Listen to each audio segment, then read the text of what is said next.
अंजलि के घर पे जब शादी की बात होती है तो सब लोग काफ़ी ज़्यादा खुश होते हैं, क्योंकि उस वक़्त जिस लड़के से उसकी शादी हो रही होती है वो एक संपन्न परिवार से होता है। और अंजलि ने उस वक़्त महज़ इंटर ही पास किया हुआ था, उसकी उम्र ज़्यादा नहीं हुई थी, लेकिन फिर भी उसके घरवाले उसकी शादी करवा देते हैं।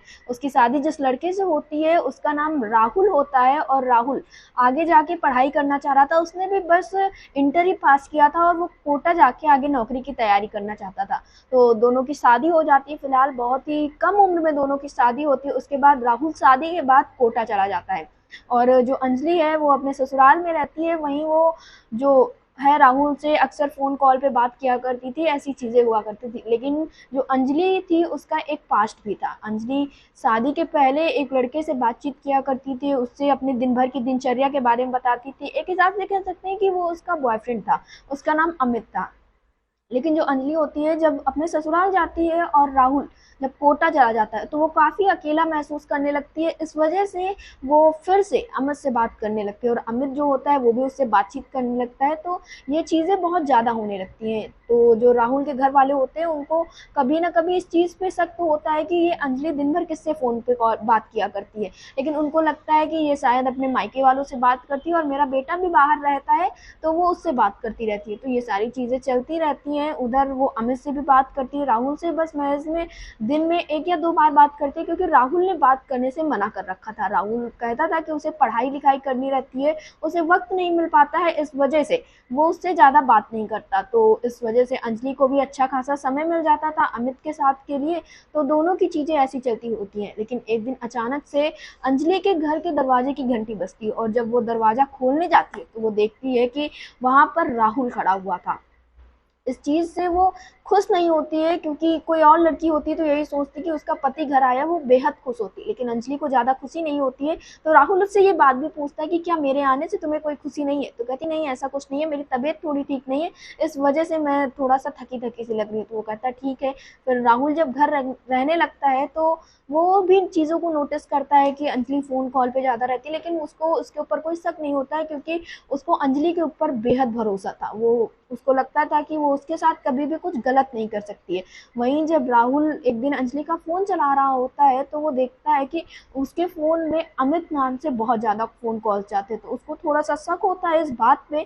फिर वो अमित का नंबर अपने फ़ोन में डाल लेता है, और बाहर जाके उसको फ़ोन करता है तो पूछता है। तो अमित बताता है कि हाँ, वो जहाँ अंजलि रहने वाली है वहीं की रहने वाला है। लेकिन राहुल उसको ये बात नहीं बताता है कि वो उसका पति है। तो उसको इस बात की तो कन्फर्मेशन हो जाती है कि जो अंजलि है वो किसी एक लड़के से बात करती है। और फिर जब अंजलि काम धाम करके घर पे रूम में बैठती है तो वो उससे भी पूछता है कि क्या अमित नाम का कोई लड़का तुम्हारे जानने में है? तो अंजलि साफ तौर पे इनकार कर देती है इस बात से। वो कहती नहीं, मैं ऐसे किसी लड़के को नहीं जानती हूँ। ये सारी चीज़ें होती रहती हैं। फिर उसको जब उस पे और शक होता है तो वो चीज़ों को देखता है। फिर एक दिन उन दोनों के वो मैसेज पढ़ लेता है, जिससे उसको और ज़्यादा शक होता है। फिर वो अंजलि से इस बारे में बात करता है।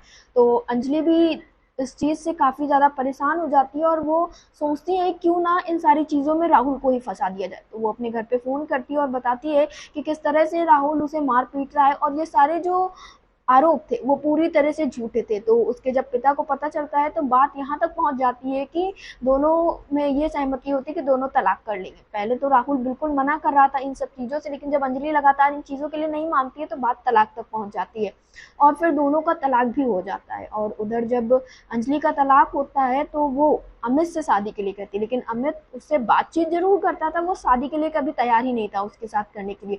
वो शादी से मना कर देता है, तब वो काफ़ी ज़्यादा परेशान हो जाती है। और फिर ये सारी चीज़ें अंजलि जो है अपने घर वालों को बताती, किस तरह से उसने झूठे आरोप लगाए थे राहुल के ऊपर, राहुल के परिवार के ऊपर। और इस चीज़ से अंजलि के घर वाले जो होते हैं वो अंजलि को घर से निकाल देते हैं, क्योंकि वो लोग भी कहते हैं कि हमने एक ऐसे इंसान को फंसाया है जो बिल्कुल ही ज़्यादा बेकसूर था। और उधर जब अंजलि को घर से निकाल दिया जाता है तो वो अमित के पास जाती है।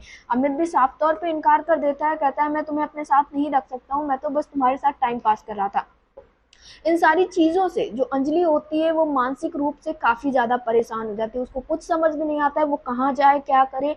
और उधर राहुल से भी वो मिलने की कोशिश करती है, लेकिन वो उससे राहुल मिल नहीं पाता है वहाँ पे, क्योंकि उस वक़्त तक राहुल की नौकरी लग चुकी होती है, वो बाहर कमाने जा चुका होता है, तो उसकी ज़िंदगी अलग ही चल रही थी। तो फिर उसके मन में एक तरकीब सोचती कि किसी भी तरह से तो अपना पेट भरना है, तो वो बसों में छोटी-छोटी चीज़ें बेचती है, जिससे उसकी इतना पैसा मिल जाता था कि वो ठीक-ठाक अपना पेट भर लेती थी। फिर एक दिन अचानक से वो ऐसे ही मूँगफली बेच रही थी, तभी बस में जो राहुल होता है, वो भी कहीं जा रहा होता है। वो जब उसे देखता है, तो वो अंजलि की ऐसी हालत देख के खुद को रोक नहीं पाता है और वो उसके पास जाता है, उसकी ऐसी हालत के पीछे का कारण पूछता है।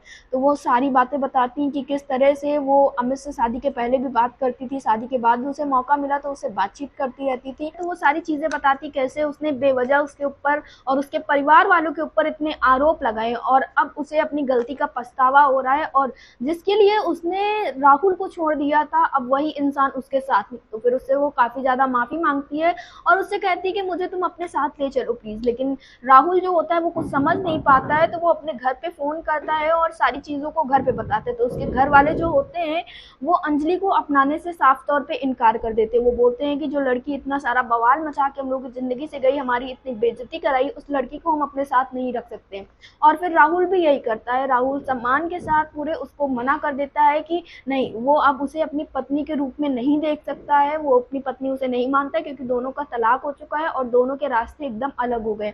और चलते टाइम राहुल उसे कुछ पैसे देता है जिससे वो कुछ खा पी सके, बस इतनी सी बात होती है। उसके बाद राहुल अंजलि से कहता है कि आज के बाद से कभी भी तुम मेरे रास्ते में नहीं आना, क्योंकि मुझे तुमसे कोई भी रिश्ता नहीं रखना है और ना ही मुझे तुमसे अब कोई मतलब है।